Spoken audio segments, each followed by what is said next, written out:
Hey, this is Troy Taylor with the Championship Football Coaches Clinic Podcast, sponsored by Rack Coach. I'm so excited today to have Coach Brandon Johnson. Coach Johnson's the head football coach at Bassett in Bassett, Virginia. And we just found out that we have a mutual friend, and that is Drew Lowry, the man, the myth, the legend of Magna Vista. So, Brandon, thank you for coming on. Can you tell the clinic a little bit about yourself and how did me and you first meet? Just a little bit about myself. I'm a Bassett High School graduate. I went to Guilford College. After Guilford, I went to teach in a middle school, and I became an assistant coach at Magna Vista High School, where we won 2 state titles. I think it was in 14 and 15. I think I was first introduced to you at a clinic through Drew, being at Virginia Union. I think you were the quarterback coach at the time, and met you then. But, I feel like Drew knows a lot of people, and everybody has a funny story about Drew. And I think you shared one of those then. But in 2017, I was offered a chance to be the head coach at my alma mater, the rival to Magna Vista. And I've been at Bassett ever since. And we've been doing some things. We had to grow a program. And I wasn't even a coordinator. So I went from being a position coach to a head coach. And I just had to let my natural instincts take over and become a leader of that program. And we got that thing. We're in a great spot right now. We took it from 1-9, and last year we were 9-3. This year 8-4, making the playoffs every year now, and just trying to continue to build on the success that we've had now. Yeah, Coach, I'm so happy for you, and I'm proud of you, man. I mean, almost everybody that comes on, we have some type of connection. Yeah. I'm just a Virginia guy. I love Virginia. I love our state, and I love all parts of Virginia, even the middle of nowhere. That's right. Where you're from.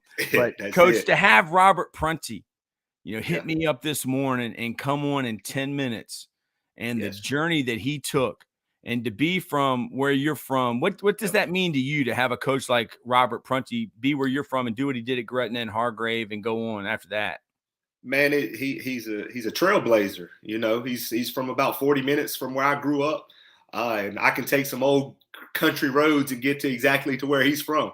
That's just where we're from. It's like that small area, and to see somebody do the things he's done in the high school ranks and the prep football, and then get it into college and become the recruiter he was, and now the head coach leading Hampton. I got to have a conversation with him a week or so ago about my quarterback. And that's just awesome. Seeing guys like that do it the hard way. Make their own way and do it the right way. That's been awesome. It's kind of something that I live by. I'm not going to let anybody tell me what I can't do. And, that's what fuels me. And I think the same for Coach. He just kept grinding. And through building relationships in the coaching game, he's got himself in a spot. Now he's leading one of the best HBCUs in the land. I love Hampton University. I love what it stands for. And they got a coach that stands for what they stand for. That's an amazing thing to see.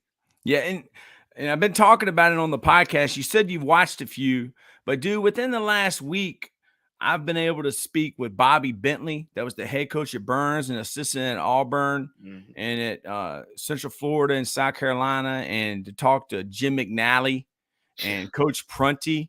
I mean, these are guys like Coach Bentley told me, he's like, Troy, you sharp. And then Coach McNally told me I was above average after we got off the podcast. I was like, above average.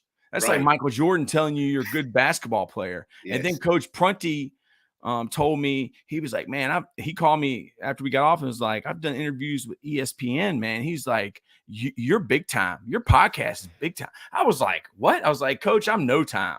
Like, you're the big time guy, not me. So, man, it just shows us as coaches how much just a word can motivate somebody and just give them a shot in the arm, man. And it's funny you say big time, because you're going to hear me talk about that a little bit. And that is I don't even know what I'm doing, dude. Like, I don't even know what I'm doing. I'm just here. But big time is a mentality. You're going. That's kind of what we do at Bassett. Big time is a mentality. It doesn't matter where you're at. Time. Big time is what you do with where you're at. I love it, man. Yeah. So I'm sharing your screen. Okay. You got me motivated. Right. I'm pumped up, Coach. I'm just going to mute my mic so you can go. Man, perfect. At Bassett, we decided to build a culture, and we decided to, in the beginning, we were 1-9 when I took over at Bassett, and on the field and off the field, 1-9 looks the same. That's kind of what I didn't realize at first, because when I took over Bassett, man, that senior class I was inheriting, I was like, man, they're good. They are very athletic. They can play the game, man. We won some 7-on-7s. I was excited about the way we were competing. But what I realized, and coaching against Bassett for a few years, I knew that when Bassett got down a touchdown or two, game was over. You had it. You could do what you wanted to. They were going to lay down. So I inherited a 1-9 mentality when I took over at Bassett, and that wasn't something that I was expecting. I'm coming off of 2 state titles at Magna Vista. We got things rolling over there with Coach Favero, and I'm like, man, this is just 20 minutes down the bypass. I'm going to where I grew up. These kids are the same, but they weren't. Their mentality was a little different. So we had to change that. And the way we changed that is, first and foremost, we had to be big time in our own mind. And I'm glad you said big time, because big time to me isn't about where you're at. In our profession, man, we think about those big high schools that's got the big stadiums with the turf field, the nice field houses, the coaching offices that fit your whole staff. You got a meeting room, man. I got it, Coach. I got it, dude. I mean, everything you said, Coach, I got it, dude. Yeah. And I'm lucky to be at LC Bird, dude. Highland Springs, LC Bird. I mean, there are a couple jobs in Richmond that are special.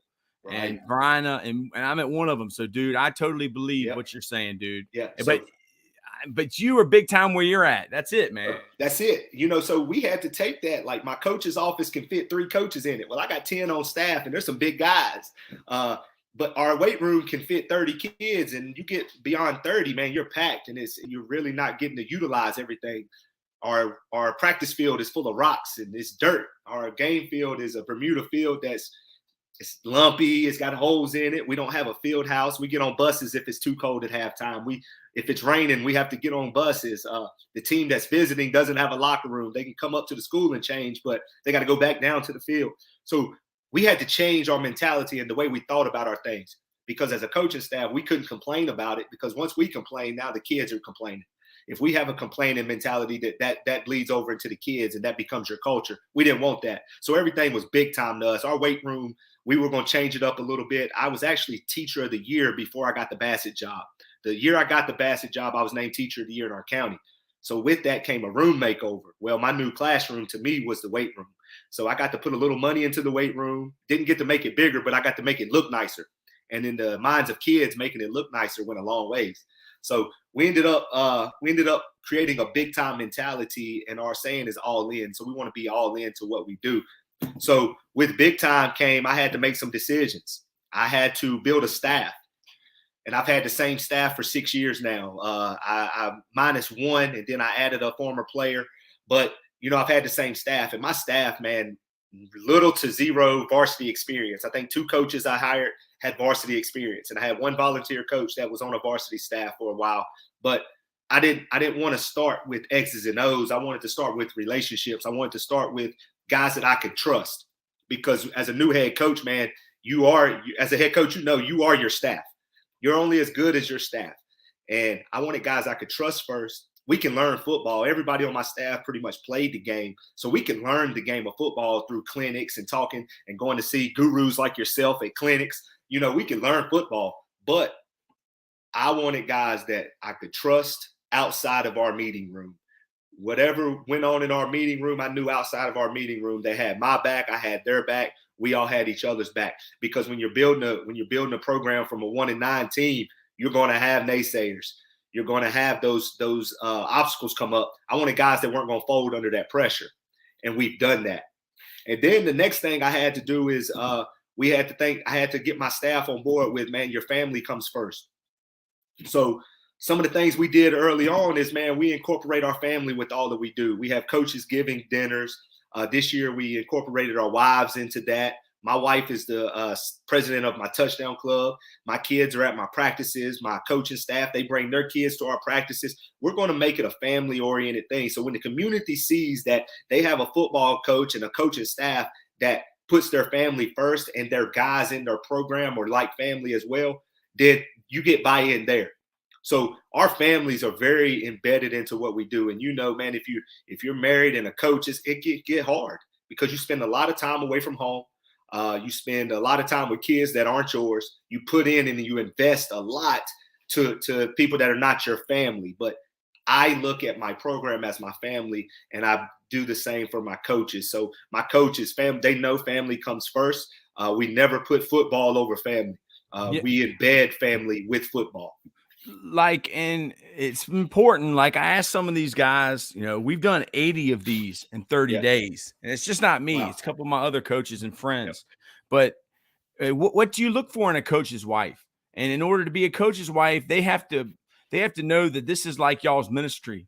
It's like being a preacher's wife. Like this is y'all's ministry. This is like your church. This is your congregation. Can you just talk a little bit about that, Coach? Because I know you're in this for you're a winner, but you're in this for more than just wins and losses. Yes, definitely. My wife in particular was an athlete at Greensboro College. She played basketball. She ran cross country. She grew up. Her brother played baseball, ended up playing at Virginia Tech, went on and was drafted by the Nationals. She grew up around sports, and she understood the power of a coach and the power that we have in the lives of these young men. And she wanted to be a part of that. Now, early on, it was hard. I was coaching basketball, football, helped coach baseball. But that lasted 1 year. I said, I've never coached baseball again. But I ended up helping with softball one spring. But because coaches, you're good teachers. Good coaches are also good teachers. And if you're a good coach, you can coach any sport. You can learn it. So my wife understood that I was much more than just a coach, though. I was more of a father figure to a lot of my guys. And I built those relationships because I didn't have my father around. And I leaned on my coaches later on in life to be that father figure to me. And I wanted to give back and do the same. So when I became a coach, relationships were number one, and my wife understood that. So now when my phone rings at 12:30 or 1 o'clock in the morning, and I got to go out and get a kid out of a muddy situation or be there for a kid, she knows that I'm going to do that with no problem. And I know that she supports that. So through this year, my wife started a behind the bench ministries with my coaches' wives. Go ahead. We need to get her on. We're going to get her on to talk about it. Look, she would love to, because we're going to do it, man. That was powerful for us because not everybody understands what goes into coaching. She knew that this is my ministry. People have asked me, "Are you going to get into ministry one day?" Because of how I speak, and I'm a big time believer. But I said, this is my ministry. Coaching and teaching is my ministry. And my wife understands that. And she's the backbone to that. So she got into coaches' wives and embedded them. And they've done book studies and talked about, what are some of the challenges they're facing. And she got them to kind of understand, like, look, man, your husbands may be gone, but this is why they're gone. This is much bigger than us. And how can we embed and support our husbands and our boyfriends? How can we support them through this? And we are a much bigger part than you may think. And they had those conversations. And this was the first year, this picture you see on the screen, this was the first year we had the coaches given with the wives. And man, we had an awesome time. We had to rent out a local train station. We cooked. We had food for days. I could have invited every coach in the county and we still had enough food. Man, it was just a great time. But you build that first. And so when my guys see that family matters, they feel embedded. And we'll get into that a little more as well later. But as a coach, man, these are some of the non-negotiables you have to do as a coach to build a program and to build culture. Weight room, fundraising. We're doing an all-in banquet I'll talk more about. Book studies. We have themed springs. And our social media is huge right now. All-in camps for the kids. And then we do a summer draft. And those things right there kind of help catapult us to where we are now as far as culture and why the school and the community have bought into our football program and what we stand for. But this is the number one thing I coach for. This was the number one piece that had to be embedded, and that's relationships. Because without this, man, I don't care what type of business you're running, what type of team you're coaching, if you're a leader of a school, if you're a leader anywhere, you got to build relationships. Relationships provide you with longevity. In the college game, it's a lot about wins and losses. You got to win on Saturdays to keep your job. Well, in high school, I'm a firm believer, especially in our area, if you build the right relationships and you nurture those relationships, you create longevity in your position.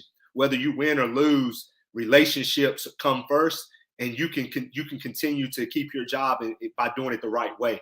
And that's kind of been where we're at, man. We were 1-9 my first year, and we lost 70-0 to GW Danville that year, and the fans didn't leave the game because they bought into what we were selling. I feel like we have a great product, and the people have enjoyed our product, and that started with our relationships in the community.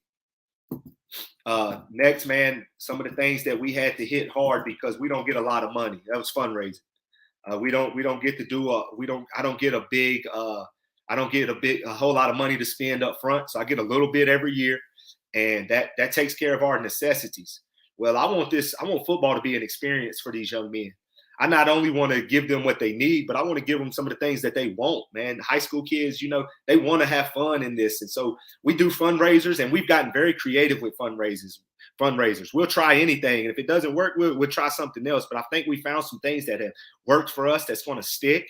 And we also make fundraising important. Fundraising is on my weight room board in our weight room. You not only can get on the board by lifting heavy weight, you can get on the board by being our top fundraiser or our second top fundraiser. I love it. What's important, you're going to show the kids are going to see it. So in our weight room where we spend a lot of our time, the kids see that that's important. So as you see right here in this picture, that's my quarterback for the last 4 years. He's a 4-year starter. He's our top fundraiser for 3 years. So when the captain of your team, the leader of your team is also your leading fundraiser, that shows you something. He's a competitive guy. And this past year, he raised almost $5,000 or $6,000 himself for our program. That speaks volumes. He won a $150 gift card to Nike, and he didn't use it. He gave it to a teammate that needed cleats, that couldn't afford it. That speaks volumes to what we've built at Bassett. And this young man has a great home, a great family backing. But man, he just jumped on the fundraising because he knew how important it was for our program to do what we wanted to do. And the next thing is our theme springs. Our first spring, man, we brought in our all-in concept of being all in the classroom, all in at home, all in on the football field, and then all in your spirituality. Whatever it is you believe in, man, believe in it wholeheartedly. Everything you do wholeheartedly. And that was our first spring, and all in is stuck. It's in our emails at school. It's everywhere. And then last year was be different. I wanted the guys to understand that you represent Bassett football. You got to be different. Don't follow the crowd in the hallways. You be the leader. Have everybody follow you by doing the right things all the time. So we did a be different bracelet, accountability bracelet, where if guys were slacking in the classroom, goofing off, or a teacher told me they were doing something they know they shouldn't have been doing, I took the bracelet. And the only way they could get the bracelet back is to go in the front of their whole team, their brothers, and tell them what they did wrong, how they lost their bracelet, and what they were going to do to get it back. And they had to apologize. And that's something, it happened a few times, and guys owned up to what they did, and they earned their bracelet back. So our theme days have been huge for us. This year, we're going with the word grow, get real, or walk. We got a lot. You have kids these days who talk a big game. They want to go play football at a high level, but they don't want to do what's necessary to get them to a high level. So we're challenging our kids. If you get real with yourself, or walk. And if you want to be a part of this, man, it's going to take hard work. It's going to take effort. It's going to take commitment. We got a class of seniors coming up that were freshmen the COVID year. We didn't have a JV team the COVID year. We had 3 freshmen on our roster the COVID year. This year we'll have 25 rising seniors because they have bought into what we've wanted to do at Bassett. And I'll talk more about that in a second. But the next thing was our book studies. Man, the biggest thing I've done for my staff was start having the staffs do book studies during in-season book studies. So our coaches meeting don't start talking about football. They start talking about the book we're doing at that time. Our very first book, man, I had grown men crying reading the book. If you've never read the book, Lead for God's Sake, man, it's a powerful book. And had grown men breaking down and getting mad at me that I had them reading this book because it was an emotional book at the end, but it was a great story, and it was something good that we could apply to our lives. And then my favorite author is John Gordon. He's an awesome, amazing author. He does a lot of work with Clemson football. We've done the no complaining rule with about 20 guys on Tuesday mornings at 7:45. They've done that book. We've done that with our football team. I've done the energy bus with our coaches. I've read a lot of his stuff. And in my health class, before I became assistant principal, I did the Coffee Bean, one of his books, with my health class, my 9th grade health class. And John Corden just last week on Monday spoke to my health class. I got him to do a Zoom call with us, and that was awesome. So book studies within our football team and within our school have been powerful. And that's something I think that we'll definitely continue to do. It's something that is important to us. But Coach, you know as well as I do, you don't create culture unless you create it in the weight room. And the weight room has been powerful for us. My first day on the job at Bassett, the first weight room session was 11 kids. We had just as many coaches in the weight room as kids. Bassett players had never seen that many coaches in the weight room. My coaches understand that if we're going to ask our guys to show up, we got to show up. And that was big for us in starting our culture. This picture you see of the guys in the weight room, man, that was that first year. I look at that picture and I reminisce and I think about where some of those guys are now. And it's just unbelievable where we started and to where we are now. And then you can see the 3 young ladies on this screen, 3 softball players. Not only is the weight room for football, the weight room needs to be for every athlete that comes through your hallways. And we opened that up. We opened up our off-season workout to any team that wanted to join us. And the softball team took us up on that. And they came. They earned our Always Reppin' shirts. They the young lady holding the blue band to my far right, she's starting second base at UVA this year as a true freshman, and she's the leadoff. She just hit a bomb last night. She hit her first career collegiate hit was a 3-run home run. She's absolutely amazing, but she bought in and was the leader of her softball team, and they followed her. And the other 2 young ladies are seniors this year on the softball team. So when we talk about building culture, I'm not a culture hog. I'm not a glory hog. I want culture to go throughout our whole building. I want every program to build culture within itself, but understand that, man, we are all Bassett Bengals, and we're going to support each other. My guys go to softball games, baseball games, basketball games. We're at everything. I'm at every game. Before I had to do game duties, I was at every game. I'm the announcer for the basketball teams. And, man, I love doing it because, man, I really think that when the community sees everybody rally around each other, you're looking at a community that's full of love and they care about each other and care about their kids and their athletes. The next thing was our all-in banquet. I don't know about you, Coach, but I'm not a fan of participation trophies. I'm not a fan of awarding a best player on your team. I'm just not a fan of that. And early on at Bassett, we were 1-9 and we didn't have a banquet. And I was approached, why didn't you have a banquet? Because I know my son or would have been the best on this team. But I was like, what's it mean to be the best player on a 1-9 football team? And I said, I'd done 2 banquets in my first 8 years of coaching. In both banquets, we handed out state title rings to the whole team.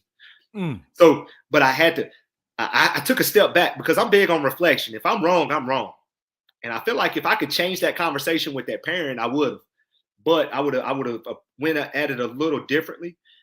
Because just that same offseason, I was like, man, our kids do deserve to be celebrated. You know, they deserve to be celebrated. They put in a lot of work. So in year 2, I started this all-in banquet. And only awards I gave out, Coach, were the all district, all region, all state that were voted on by other coaches. Because Mike Spencer, who's one of the best coaches I ever coached with, he was at St. Thomas Aquinas High School. And he said, Troy, don't reward talent, reward people who embrace the process. Yes. I mean, yes. And those guys who are being voted all state, they have embraced the process. So, and I give out awards for record breakers. If you broke a Bassett High School football record, you get something from us because I think that's a big deal as well. But the biggest thing we do, Troy, is I have my seniors write a letter to their parents about what football meant to them and what football means to them. The most powerful thing I ever done. And the first couple of years we had the guys stand up and read their letters. Well, that turned into me reading them because high schoolers, they get a little timid in front of 200-300 people in attendance. So I was like, my offensive coordinator, man, he was like, man, we need to get these videos recorded and just play them. So Troy, I'm going to try to play this video of one of our football players. He's going to tell his story of what football means to him. And this is what plays for every one of our seniors at our banquet. Football has been a big part of my life over the past 5 or 6 years. It has been a long and rewarding journey. I just want to start by thanking my parents and family for supporting me through this whole journey. I would also like to thank my coaches for helping me become the player and young man I am today. I would also like to thank all of my teammates throughout the years. I can truly say it has been like a family. This journey all started when I was in the 8th grade. At the time, I was pretty set that I wouldn't play football in high school. Johnson had a different idea though. Every time I would see Coach Johnson at church, he would tell me about the workouts and that I needed to start coming. Well, eventually, I listened to what he said and I went to my first workout, and I've been going ever since. If it wasn't for Coach Johnson going to the same church as me and being in my ear, who knows if I would have ever played football in high school. I will truly miss this. Bassett football is something that you truly have to be a part of to understand, and it definitely creates a bond like no other. I will definitely miss playing under the lights in front of friends and family, but I think what I will miss the most is the summer practices that nobody else sees.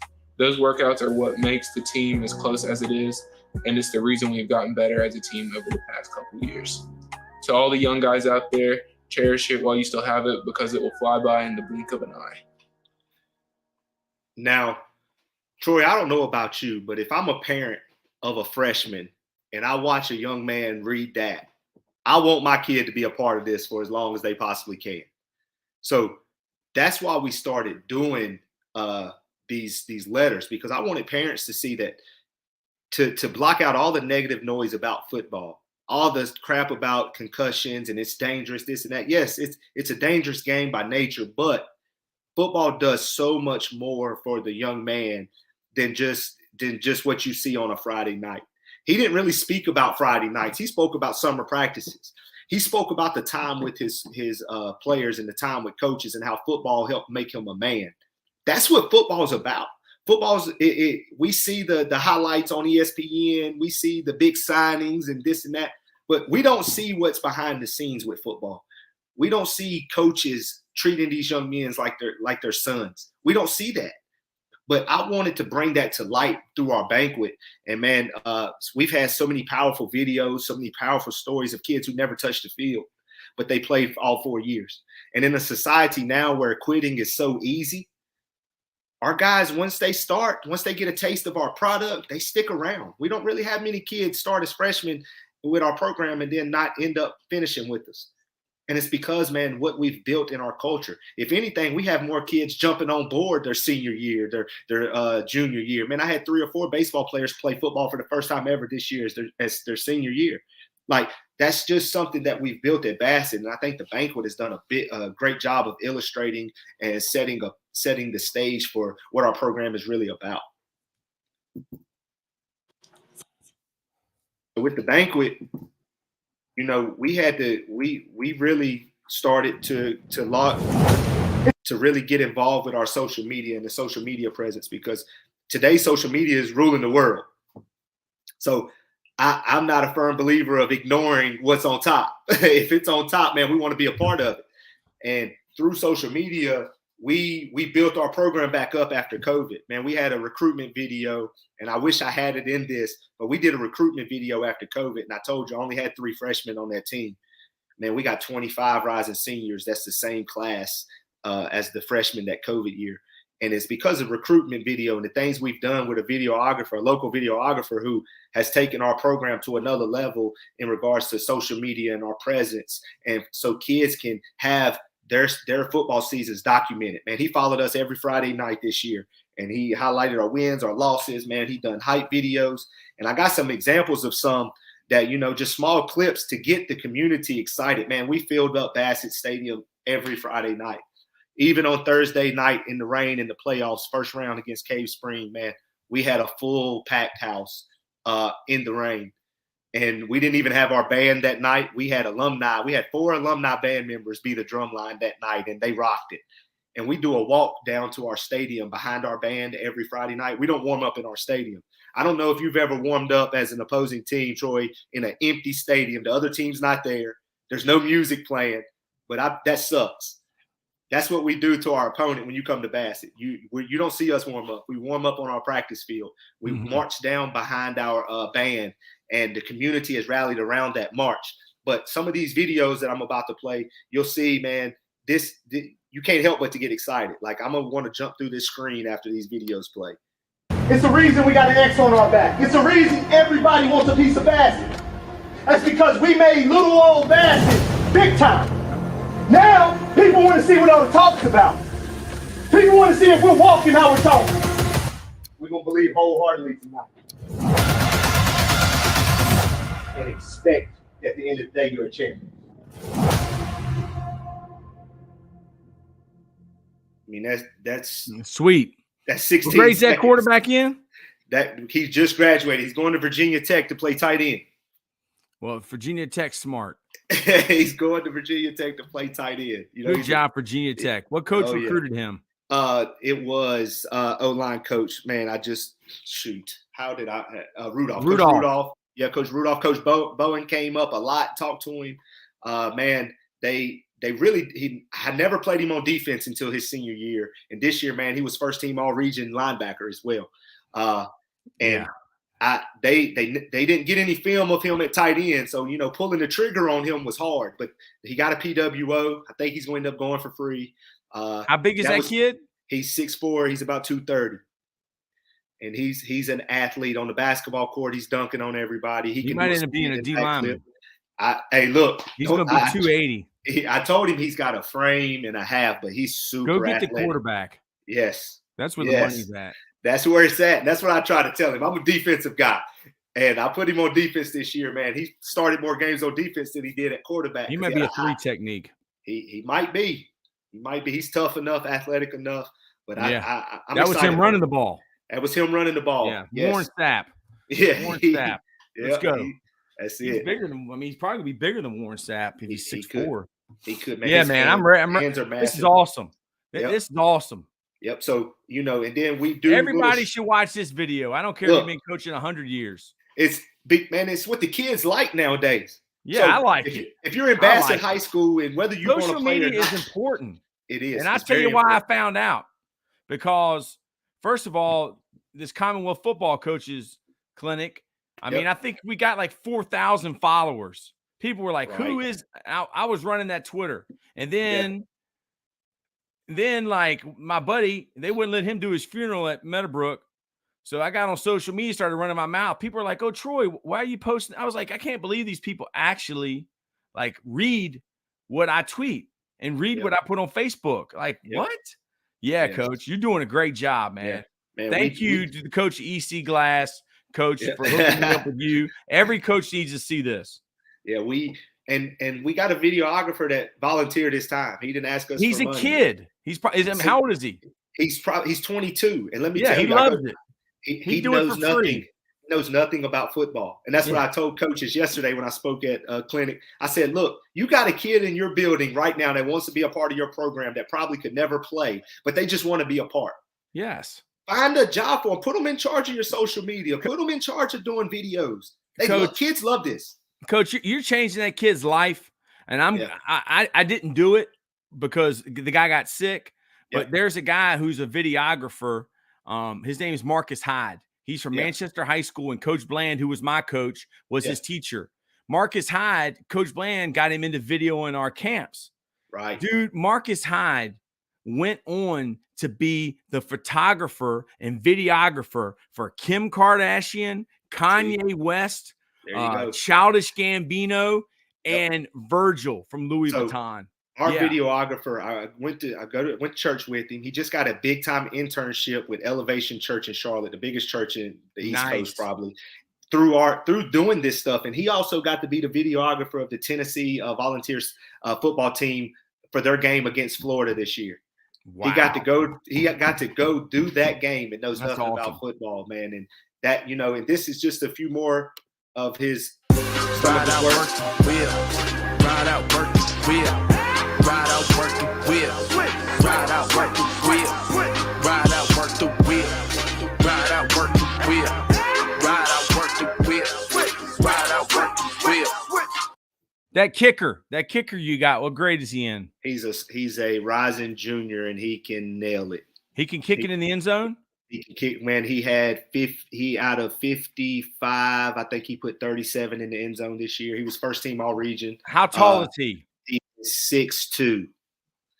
Does he play any other sports? Soccer? He's a soccer player, and he played basketball for the first time this year, and he's dunking the basketball now. Like, yeah, insane. It don't take me long, Coach. I know it. That guy. Yeah, I want to know who he is. Every Thursday. Coach, I'm gonna tell you a funny story. When I was at Virginia Union, we was looking for a kicker. Okay, so I came across Westfield's film, and I'm sitting there, and this kid is kicking it through like the end zone into the stands. So I call this kid up, and I'm talking to him on the phone. And I'm like, dude, how many offers do you have? He said, none. I said, you got to be kidding me. Yep. The kid was a freshman. I was calling up a freshman kicker. I mean, but the kid went on to go to UVA and was their kicker. And he's got to be getting paid to kick. Right. Like, kickers, you're important. Okay. His first time kicking a football was last fall. Well, he's going to have a future. Yes. He'll be kicking at Virginia Tech. Man, that's his goal, man. He's already talking to, like, he uses his social media to the max. He's talking to Joey Sly, who kicked at Virginia Tech in the NFL now. He's talking to him on Twitter, getting tips and different things. Like, he reaches out to people. He's a self-advocate type of kid. His dad is our guidance counselor, and he's gonna be a big time recruit. And man, we may even play him at some receiver this year because he's an athlete and he wants to play. So, and doing these videos, man, we highlight the game of football, and you can get excited for a 10-second clip. You're going to want to come to our games. And we played GW this year, and I told you year one, they beat us 70-0. Well, this year was the first year we beat them. And I've never had the opportunity to walk my team back to the locker room because I'm always doing interviews or whatever, and they always get changed and they're gone. Well, this particular night, there was some type of threat, and I told you we don't have a field house. So the whole team had to stay on the field, and we all had to walk up together and be police escorted up because we won that game. We were down 24 with like 4 minutes left or something, and we came back and won the game in overtime. And my starting quarterback didn't even get to play that game. So this is what happened in the locker room after that game. Whoa, whoa, whoa.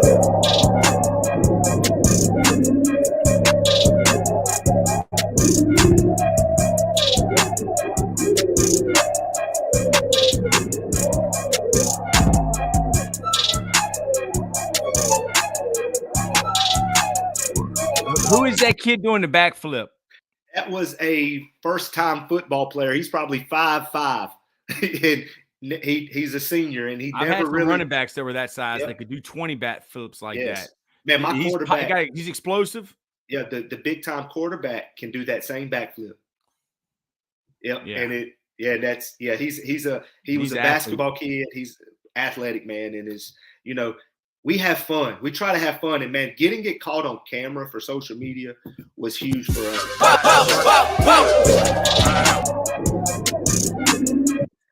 That was huge for us. And anybody that wants to follow our Instagram, we have so many videos. And Coach, one video I would love for you to watch on our Instagram. We did a jersey reveal. Did you see the Notre Dame jersey reveal where they did the hangover theme for the all whites? No, but just pull it up on your computer. So let me see. Let's see if I got that. Well, this video is going to be long because we did a Men in Black video. Let me see How long? I can. Let me check it out. I'm going to check it right here on my phone real quick. But we had, I think it is about 4 to 5 minutes. So it's not terribly long, but it is hilarious. Our guys, man. I mean, you think the people that are watching the clinic should watch it, or you think they should watch it on their own time? What you think? I think they should go follow Bassett Football and watch it. Go follow Bassett Football. Go see Bassett Football. That's it. I'm already going to follow. Look, our videographer and my offensive coordinator did a face mask singer. I had no clue they were doing it. So the buzz around our school for a whole week was, who's your face mask singer? Who is this? Who is this? I had no clue. I couldn't help them. And man, like, we created so much buzz this year around the social media and our jersey reveal video, the Men in Black theme, because they were all black jerseys. It was crazy. Our first game against Franklin County, I bet it was close to 7,000 people at that game, it felt like. And Franklin County is a 6A school, 30 minutes up the road from us, and it was a dogfight all night. They ended up winning in the end, but man, somebody asked me, do you wish you would have spent more time coaching and less time on videos? I said, no, sir. Like, this experience for our guys is going to live. They're going to remember this experience way more than they remember any win or loss. And that's kind of what we're doing at Bassett. You know, we want to make football exciting. We're ambassadors of the game. As a football coach, it is my job to get people involved with football. And we've done a great job of that through our social media. Yeah. And you're documenting history. Yes, that's it. Instead of just having a newspaper article from 1985, how Bassett did. Right. You got a video. Yep. Okay, so this is what it was like. Why? And I wish I could go back and have videos like that. Like, man, how awesome is that? I talk about this. I mean, history used to be written down, and now, I mean, we're documenting history. That's what this clinic is more than a clinic. And I know other people are trying to say that their clinic is more than a clinic. But if you've ever been to my clinic, our clinic, because it ain't me, it's a group of people. But if you've ever been to our clinic, you know that it's a kumbaya. It's a keg party. It's a family reunion. I mean, it is an event. It just ain't a clinic. This is more than just a podcast. This is more. We're documenting history. We are. And Coach, history now, it's on video. It's not no kid's going to read a book. Nope. But one day you will be in the video with virtual reality. You will be in that locker room. Yep. So we're changing the game. Some people are game changers. Yep. And that's, nobody was doing it. And people, my biggest thing in our area, and I tell people all the time, like, man, we want to have the best product. Because once you get a taste of what we're doing at Bassett, that's the only taste you're going to ever want. And that's kind of what we do. We're trying to make football huge. And with making football huge, we're opening people's eyes to Bassett High School and the kids at Bassett. So that's what's been huge for us. And I tell you what, man, I have to give a free football camp every summer. It's in my contract. I have to give one free football camp. And that's been amazing. But I got creative through fundraising, and I started doing another football camp. I did a training camp this past summer, and Coach, every Saturday in June, you paid $50, and for 1 hour every Saturday in June, you could drop your kid off, and they got trained up in football based on their age group. So I did a 5 and 6-year-old age group, and you'll see my son right here tackling the tackling ring. I did a 5 and 6-year-old age group. I did a 7 and 8, and then a 9 and 10. I had almost 50 kids take part in that training camp, and every parent wanted me to do it every month. I said, I wish I could do it every month, but I wouldn't be married anymore. Saturdays are big are important for us at home. But for the month of June, we did a training camp. And what I'm going to do this June is I'm going to have a tackling camp. We're going to just focus on tackling with 5-year-olds through 10-year-olds, teaching tackling, having fun teaching tackling. Because, man, youth sports, man, it's different now. It's very different now. And I hear a lot of coaches complain about their youth feeder programs. I don't do that. I try to find a way to get the youth at Bassett High School. Come to Bassett. Hey, youth coaches, you want to learn something? Come to Bassett. Maybe you could teach me something. I'm not a big complainer. I'm a big, hey, let's find a solution. Anybody and everybody can pick out the problem, can point out the problem. I want to find a solution to the problem. And the solution to me is, man, let's all gather around these kids and rally around these kids and have fun teaching the game of football. So this summer we're going to do the training camp, but I'm also going to do a tackling camp where they tackle all the whole hour, and we teach them how to tackle. We have fun tackling, and and I think that's going to be huge for us because my 5-year-old, he was 4 at this camp. I had just turned 5. He loves it. He's ate up with football. He's ate up with being around it, and I know a lot of kids in this area. We can really do a lot for this area if we made the youth important again. So the all-in camp is we've really got a lot of buy-in from the community and through sponsors and through parents just wanting their kids to be a part. And in this camp, I brought my drone out and we filmed the camp. And Coach, I don't do a lot of work during the camp. My coaches don't do a lot of work during the camp. My guys coach the camp. And that is them giving back to the community. And these young guys will be like, man, I want to be coaching this camp one day. I look up to him. That's my hero. My son has 2 favorite players, and they're both on my football team, number 5 and number 6, and he can tell you all about them. And that's what it's all about to me. And our all-in camp has been huge for us in that way. The next thing and the biggest thing, Coach, when I first started coaching, I said it's not about winning. I got the job at Bassett and I did an interview. I said it's never about winning to me. And my wife looked at me when I got home and said, you just lied to these people because you're the most competitive person I know. So, Coach, I'm not going to sit up here and say we don't like winning at Bassett. but winning isn't our priority. We understand winning is a byproduct of building relationships. Winning is a byproduct of working hard. Winning is a byproduct of going and doing what you're supposed to do day in and day out. Wins come faster to some programs than they do others. We've had to take our steps, and we hadn't skipped steps. The year I thought we were really going to take off in our region, COVID hit. And I had a few guys end up realizing, hey, maybe school's not for me. Their home life was tough. They ended up going to work or going straight to the military, graduating early. So we lost about 4 starters during COVID that would have been big time pieces for us. But through having conversations with me and me talking to them, hey, look, I'm not a big pusher of you must play college football to play in my program. You must want to play college. No, I want you to enjoy the process of high school, enjoy being a high schooler. I want you to work hard while you're here, and then have a plan when you leave us. So relationships to me lead to championships, and championships aren't always in the form of a trophy. Championships could look like a young man finding his niche and having an awesome welding career, becoming a plumber, getting involved in a trade, going to the military. Championships are winning at life. Are you a champion in life? Mm-hmm. That's what we care about. Our relationships, when we say relationships lead to championships, I'm not talking about holding up that plaque or that VHSL state championship trophy on a Saturday. Would I love to for Bassett High School? Absolutely. But I also know there's a ton of coaches who've coached for years and never reached the pinnacle. But we look at them as pioneers of this game. So Mike Leach. Right. Mike Leach, man. And I got a local high school coach in my area, Bobby Martin, who has affected more lives than a little bit and has never won a state title. So we don't really talk about ourselves as, hey, we're winning state championships. No, we're winning championships in life. Now, if we ever get the chance to get to that Saturday, we're going to do our best to win it because we know what it would mean to our community. I was at Magna Vista, and in Henry County, they had never been a football state champion. Martinsville High School had won one. They're a city school. So when we won the first, man, the town showed up to Liberty and packed Liberty out. And we were the visiting team but had the home side. We played Lafayette that year, and they were a powerhouse. And we ended up beating them. And then the next year, we did it again. We ended up beating LB. All of that was awesome. But, Coach, after those games, I still felt empty. I felt like I wasn't getting I wasn't fulfilled. So when I became a head coach, I was like, man, you know what's fulfilling to me is getting a wedding invitation to one of my former players' weddings.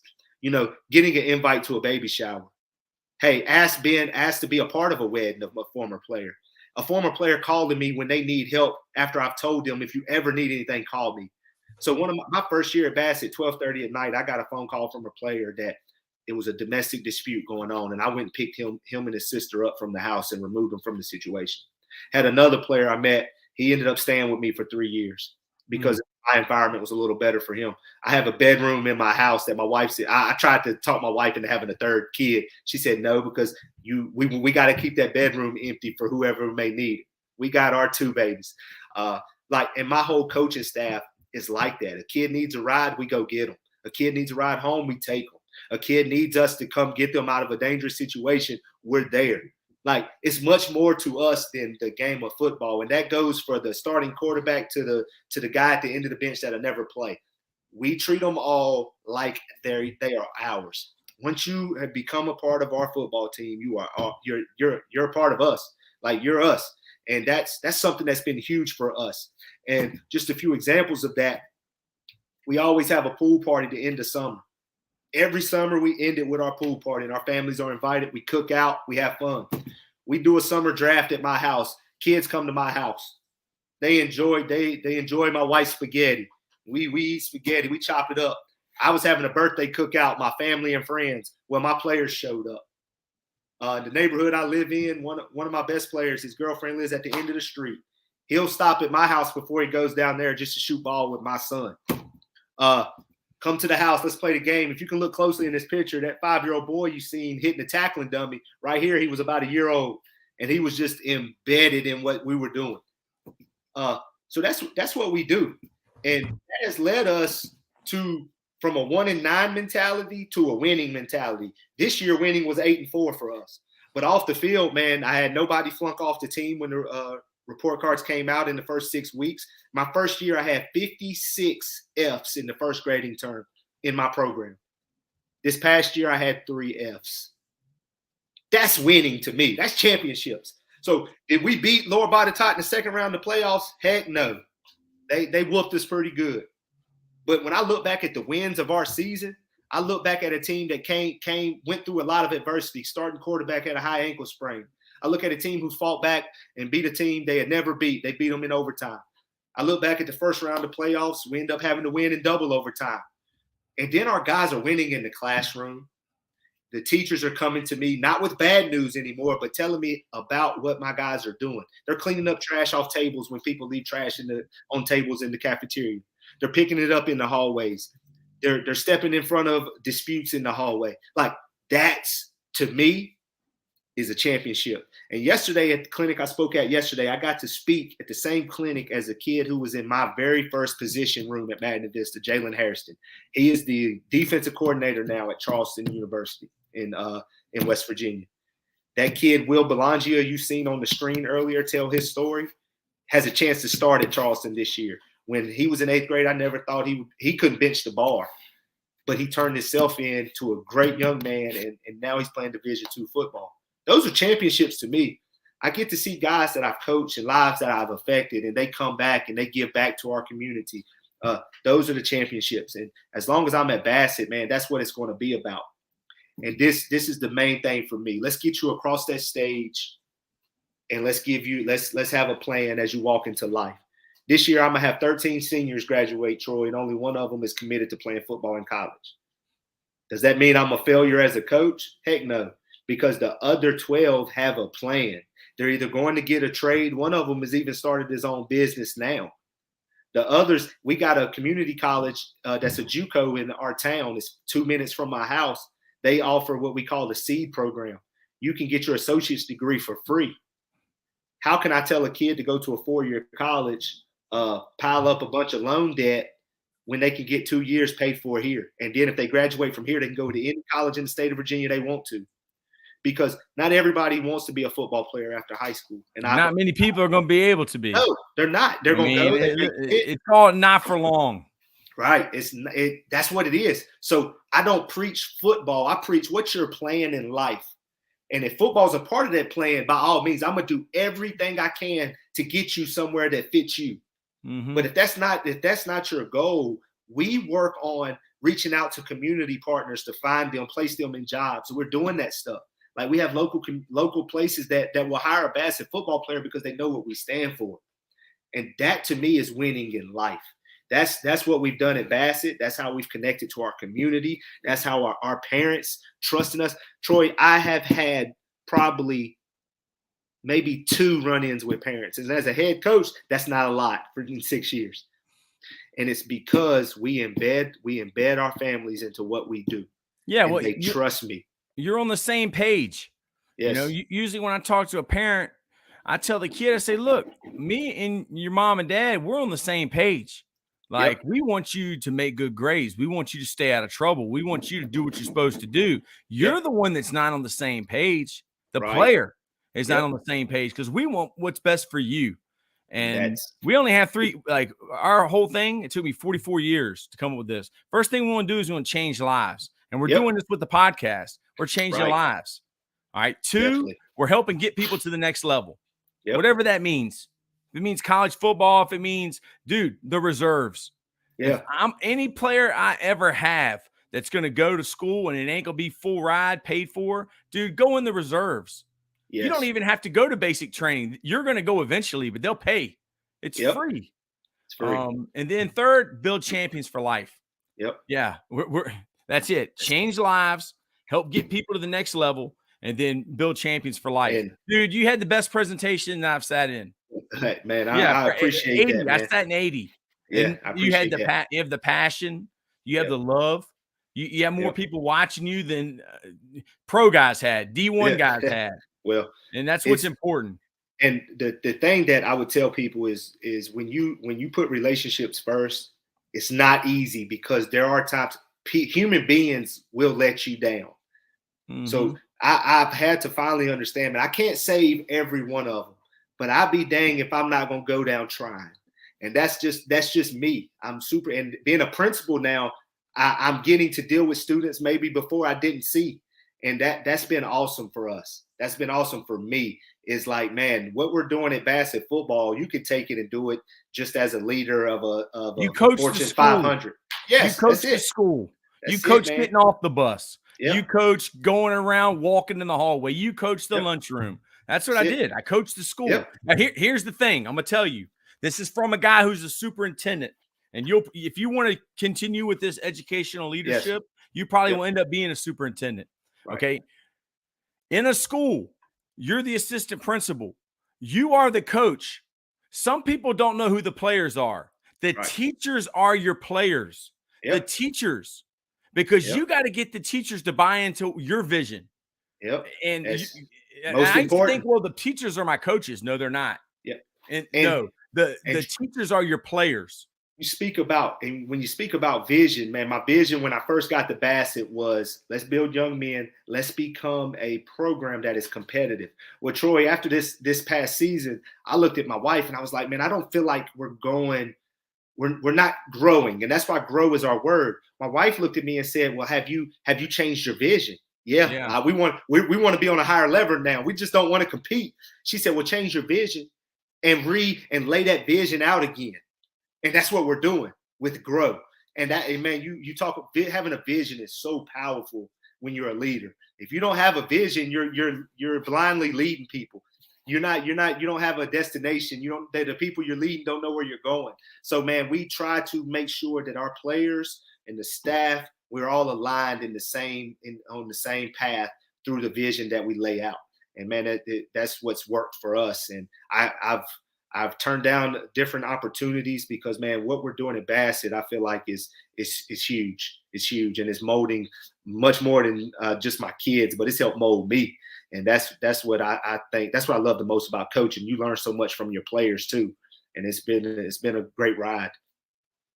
Yeah, brother. So if there's anything else you want to say to the clinic, or how people can get in touch with you, or get the PowerPoint, man, say it, Coach. And you can email me and if anything, I can go right here. I can create another slide. I'll put my email up, Coach. And I can put my email right here.